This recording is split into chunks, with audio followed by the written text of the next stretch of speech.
You are watching this video because you want to improve your English accent. Am I right? So let's start. वालेकुम, कैसे हैं आप सब लोग? ठीक ठाक हैं? अच्छा जी, तो आज की वीडियो में I'll address many of your confusions. Alright, so watch this video till the end and do subscribe my channel. Ask yourself what makes you feel bad or frustrated regarding your accent. People are dragging you, people are just saying you are wrong, your accent is wrong, you are totally uttering the wrong words, and you will like, am I weird, did I say something bad or something unusual? Not at all. So watch this video till the end and do subscribe my channel for more interesting content and also to improve your spoken English. First, you need to understand why you are going to improve your accent. What is the need of this? So first of all, you want to speak like a native speaker, isn't it? आप भी अंग्रेज़ों की तरह बोलना चाहते हैं, ऐसे ही है जी हाँ। तो उसके लिए फिर आपको you have to break all the old habits of yours, जो पुरानी हैबिट्स हैं आपकी, जो पुराने एक्सेंट है, you have to erase from your mind. So the very first step is break all those old habits. ठीक है ना, वो जो पुरानी हैबिट्स है ना आपकी, वो वाली आपने ब्रेक कर देनी, ख़त्म करना है. एक नया स्टार्टअप लेना है इंग्लिश लर्निंग के लिए, स्पोकन लैंग्वेज के लिए. Clear? The second important thing is start recognise the sounds. ठीक है, आपने इंग्लिश साउंड्स को रिकग्नाइज करना है, आइडेंटिफाई करना है. Alright, and you have to work on the actual pronunciation because you must know this के your voice is your personality. ठीक है ना, आपकी वॉइस आपकी पर्सनैलिटी है.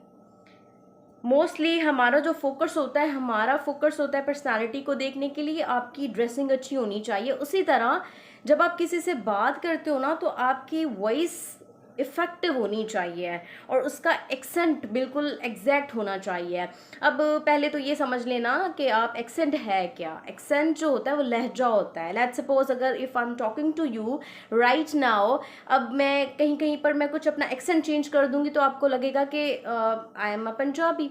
कभी कभी मैं आपको सिंधी एक्सेंट की तरह बताऊंगी, कभी मैं आपको पठान एक्सेंट की तरह बताऊंगी. तो this is what accent is. ठीक है ना, आपका जो लहजा होता है बोलने का, that is called your accent जी. अब जैसे ही आपने अपना एक्सेंट जो है ना इम्प्रूव किया, रिकग्नाइज किया साउंड्स को, then you are able to embrace new accent. ठीक है ना, आप अपना ओल्ड एक्सेंट ब्रेक कर चुके हो. अब आपने रिकग्नाइज किया है डिफरेंट साउंड्स को, डिफरेंट एक्सेंट को जो आप नेटिव स्पीकर से सीख रहे हो. एंड देन यू एम्ब्रेस, आप एम्ब्रेस कर रहे हो, अडॉप्ट कर रहे हो उस पूरे एक्सेंट को, न्यू एक्सेंट जिसको हम कहते हैं. तो इस तरह आप अपना एक्सेंट इम्प्रूव कर सकते हो. And the fourth important thing is make an environment for yourself, for your learning especially.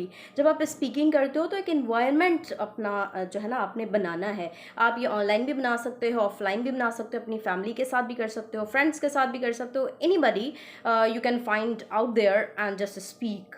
उसके साथ आपने बस बोल. अब क्योंकि आपने एक environment बना लिया है तो मेक अ हैबिट. ठीक है ना, अब आपने हैबिट बनानी है, आपने न्यू हैबिट्स बनानी है स्पीकिंग के हवाले से. ठीक है ना, वो कैसे बनेंगे?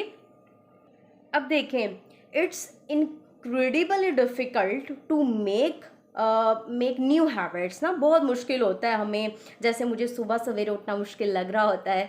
तो आप देखें कि आप कोई भी नई चीज़ अडॉप्ट करते हो, कोई भी नई हैबिट अपनाते हो ना, तो आपको मुश्किल फेस करनी पड़ती है. इट्स बिट चैलेंजिंग कि आप उस चीज़ को एक स्मूथ वे में लेकर जाओ. चीज़ें धर्म भरम हो जाती हैं. ठीक है, तो अब इतने ज़्यादा स्ट्रेस ऑलरेडी हमारे लाइफ में होते हैं, फिर एक नया स्ट्रेस ये होता है कि we have to improve our accent. ठीक, क्योंकि हमें लोगों की बातें बर्दाश्त नहीं करनी कि भाई तुम सही नहीं बोल रहे हो, you are not good at speak in English. तो ये बातें तो हमने बर्दाश्त नहीं करनी. तो इससे बेहतर है कि हम अपनी आदतें थोड़ी बदल लें. ठीक, you you have to give some time to improve your accent. आपने डेली प्रैक्टिस करनी है those words, those sentences that you are facing difficulty while pronouncing. तो वो आप एक लिस्ट बना लें, make a list and just stick on your active wall, जहाँ पर आप आते जाते उस चीज़ को देखो, और आपने प्रोनाउंस पे जब करना है तो लाउडली प्रोनाउंस करना है, ठीक है ना. तो this will very helpful for you. Is you have to imitate. Imitation is very important while it comes to accent ना. आपने imitation करना है. अगर आप चाहते हो कि आप native speakers की तरह बात करो ना, you have to imitate. And seriously, this was very helpful for me ना. मेरे लिए बड़ी helpful रही थी ये कि मैं I was very eager to imitate things. मैं बहुत imitation करती थी सिर्फ speaking के हवाले से ना, क्योंकि हमारी जो language है ना itself, हमारी language थोड़ी separate है. English is another language. तो how can we learn without any imitation? हम copy के सिवा तो कभी भी नहीं कर सकते. हमने copy करके ही चीज़ों को सीखना है English में. Get this. Read out loud, ठीक है ना. आपने जो भी बोलना है ना, ज़रा ज़रा ज़ोर से बोले. मैं आपको बताती हूँ कैसे. So here we go. One day Moses was walking in the mountains on his own when he saw a shepherd in the distance like this.